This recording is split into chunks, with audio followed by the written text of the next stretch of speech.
आज देश की जनता को एक नागरिक होने के नाते आह्वान करना चाहती हूं। एक विदेशी ताकत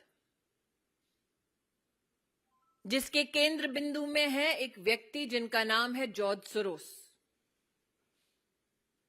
उन्होंने ऐलान किया है कि वो हिंदुस्तान के लोकतांत्रिक ढांचे पर चोट करेंगे। उन्होंने ऐलान किया है कि वो प्रधानमंत्री मोदी को अपने वार के मुख्य बिंदु बनाएंगे। उन्होंने ऐलान किया है कि उनके चलते वो हिंदुस्तान में अपनी विदेशी ताकत के अंतर्गत एक ऐसी व्यवस्था बनाएंगे जो हिंदुस्तान के हितों का नहीं बल्कि उनके हितों का संरक्षण करेंगे। आज देश की आवाम को मैं अपील करना चाहती हूं, चाहे आप व्यक्ति हो, चाहे आप संगठन हो, चाहे आप राजनीतिक दल हो, हिंदुस्तान ने वर्षों वर्ष तक एक लोकतांत्रिक व्यवस्था में अपनी सरकार को चुना है। जॉर्ज सोरोस का ये ऐलान कि वो हिंदुस्तान में मोदी को झुका देंगे, हिंदुस्तान की लोकतांत्रिक ढांचे से चुनी हुई सरकार को ध्वस्त करेंगे, उसका मुंहतोड़ जवाब हर हिंदुस्तानी को देना चाहिए। यह हम सबको ज्ञात है कि जब विश्व में इस बात की चर्चा थी कि कोविड में हिंदुस्तान का क्या हश्र होगा, तो प्रधानमंत्री मोदी ने 80 करोड़ नागरिकों की खाद्य सुरक्षा की दृष्टि से हर गरीब तक अनाज पहुंचाया। जब विश्व में यह चर्चा थी कि कोविड में हिंदुस्तान वैक्सीन और दवाई की दृष्टि से अपना संरक्षण कैसे कर पाएगा, तब प्रधानमंत्री मोदी जी के नेतृत्व में 200 करोड़ वैक्सीन की डोजेज न सिर्फ हिंदुस्तानियों को मिली मुफ्त, बल्कि साथ ही 160 देशों की सहायता हिंदुस्तान ने की। हिंदुस्तान इस बात का साक्षी है कि अमृतकाल का ये बजट भारत की रक्षा प्रणाली के लिए सबसे ज्यादा आवंटन करता है। आज जब भारत को अमेरिका के राष्ट्रपति, फ्रांस के राष्ट्रपति, इंग्लैंड के प्रधानमंत्री आभार व्यक्त करते हैं कि उनके देशों में हिंदुस्तान और हिंदुस्तानियों की वजह से आज आर्थिक संबंध और मजबूत हो रहे हैं। जब भारत विश्व की 5वीं सबसे बड़ी अर्थव्यवस्था बनकर उभर रही है, ऐसे में हिंदुस्तान के लोकतांत्रिक ढांचे में हस्तक्षेप करने का ऐलान करने वाले जॉर्ज सोरोस को एक स्वर में हम जवाब दें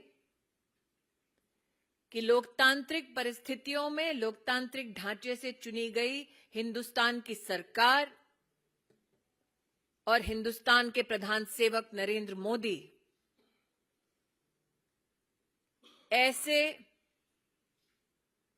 गलत इरादों के सामने सर नहीं झुकाएंगे। जब जब हिंदुस्तान को चुनौती दी गई, हमने विदेशी ताकतों को पहले भी हराया है, आगे भी हराते रहेंगे। कोई प्रश्न है तो रविकांत राय, टाइम्स नाउ। एक मिनट अंकित जी, रविकांत। आपको क्या लगता है कि भारत सरकार और भारत के प्रधानमंत्री की छवि को धूमिल करने के लिए अंतर्राष्ट्रीय स्तर पर भी कोई साजिश रची जा रही है? देखिए, ये मात्र छवि को धूमिल करने का दुस्साहस नहीं है। अगर आप उस वाक्य को बड़ी बारीकी से सुने, वो सत्ता परिवर्तन की बात करते हैं, तो आप इसको मात्र इमेज से इसका संबंध ना जोड़ें। हिंदुस्तान की लोकतांत्रिक व्यवस्था को ध्वस्त करने का ऐलान किया गया है। अंकित गुप्ता, एबीपी। जॉर्ज सोरोस की बात करें तो इससे पहले भी प्रधानमंत्री नरेंद्र मोदी के ऊपर जो हमलावर रहे हैं, वो लगातार कहते रहे कि प्रधानमंत्री हिंदू राष्ट्र बनाने की बात करते हैं। पिछले 3-4 सालों से उनके इस तरीके के बयान दुनिया के तमाम नेताओं के लिए। तो आखिर मकसद क्या है? और भारत में भी कुछ पार्टीज हैं जो लगातार वो यही कह रही है कि अंतर्राष्ट्रीय साजिश हो रही है देश में विपक्ष के खिलाफ इस तरीके से। मैं इतना ही कहना चाहूंगी, उनके अगर अपने शब्दों को आप देखें तो वो चाहते हैं कि उनकी विदेशी व्यवस्था को जो सरकार सहयोग कर दे, ऐसी सरकार हिंदुस्तान में उचित है। नरेंद्र मोदी जी का बार बार और हिंदुस्तानियों का बार बार ये कथन रहा है कि हमारी सरकार हमारे हितों का संरक्षण करेगी, हमारी सरकार हमारी व्यवस्थाओं को सुदृढ़ करेगी और हम ह्यूमन सेंट्रिक ग्लोबलाइजेशन में विश्वास करने वाले देशवासी हैं। लेकिन जॉर्ज सोरोस का जो ऐलान हुआ है, वो ऐलान आप निश्चित रूप से बारीकी से समझें। वो हमारी डेमोक्रेसी को ध्वस्त करने का ऐलान मात्र इसलिए करते हैं ताकि उनके हैंड पिक्ड लोग सरकार चलाएं। आमोद राय, TV 9।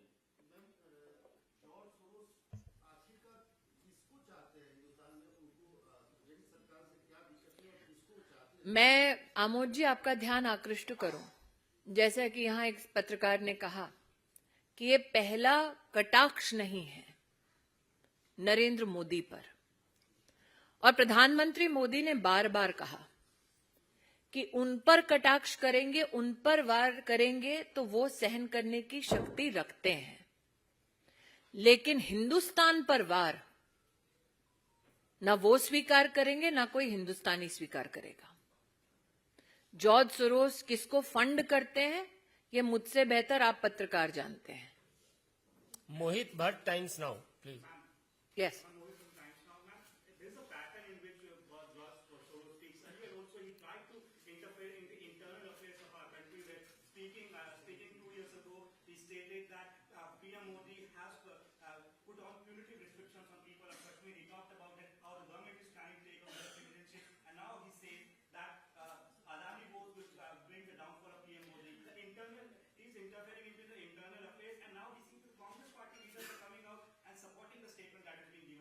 I will only say this. Any political organization that seeks to serve the interest of India will stand in solidarity with India and against George Soros. Any political organization that matches steps with George Soros will stand exposed in front of the Indian electorate. Yes, it is true that George Soros has not only attacked Prime Minister Modi, he has attacked the intention and the will of the Indian Parliament. That now he seeks to attack democratic processes in India is an issue I find no political organization that is constitutionally steeped in protecting Indian interest can support. Thakur Ravindra Singh, Zee news.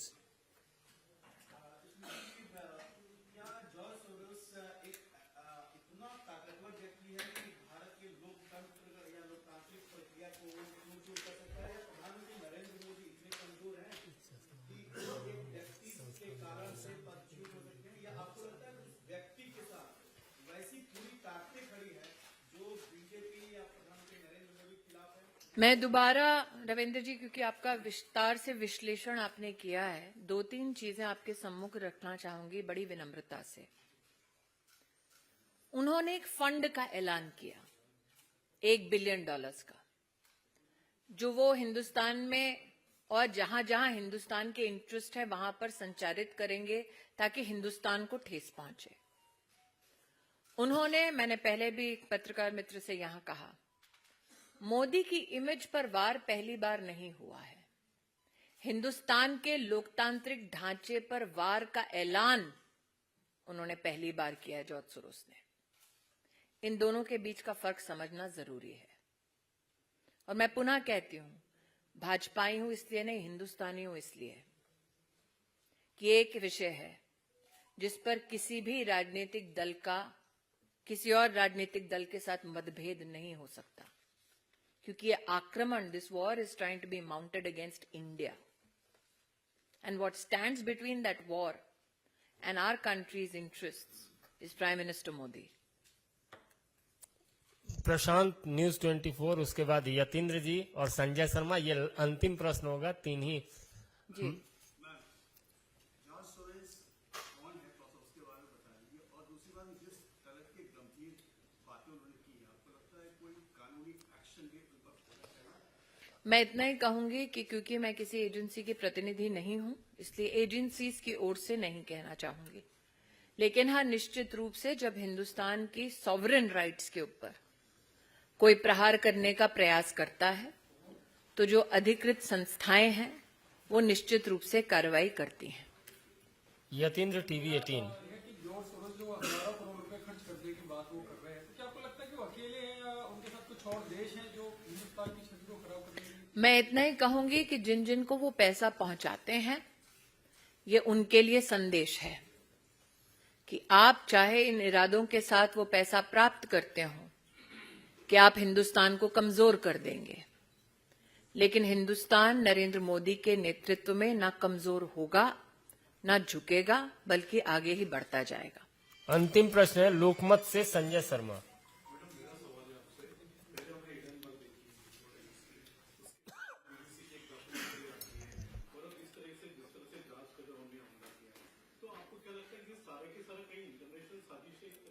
मैं इतना ही कहूंगी, ये सारे विषय तब उभरे जब हिंदुस्तान विश्व की 5वीं सबसे बड़ी लोकतांत्रिक और आर्थिक ताकत बनकर उभरी। और मुझे लगता है कि हाल में, दोबारा कहती हूं, चाहे वो राष्ट्रपति अमेरिका के हों, चाहे वो यूके के प्रधानमंत्री हों, चाहे वो राष्ट्रपति फ्रांस हों, उन्होंने हिंदुस्तान और प्राइम मिनिस्टर मोदी की जो सराहना की कि उनके देशों में आज आर्थिक व्यवस्था को हिंदुस्तान के साथ समन्वय में हम लोग एक सृजन देख रहे हैं, एक नए भारत के निर्माण को देख रहे हैं। उस सराहना के बाद तिलमिलाहट जो है वो जॉर्ज सोरोस के इस एक स्टेटमेंट से सामने आती है। जॉर्ज सोरोस जैसे व्यक्ति चाहते हैं कि एक कमजोर देश हो, जिसमें कमजोर सरकार हो, जो उनके दिशा निर्देश अनुसार चले, ये नया हिंदुस्तान है।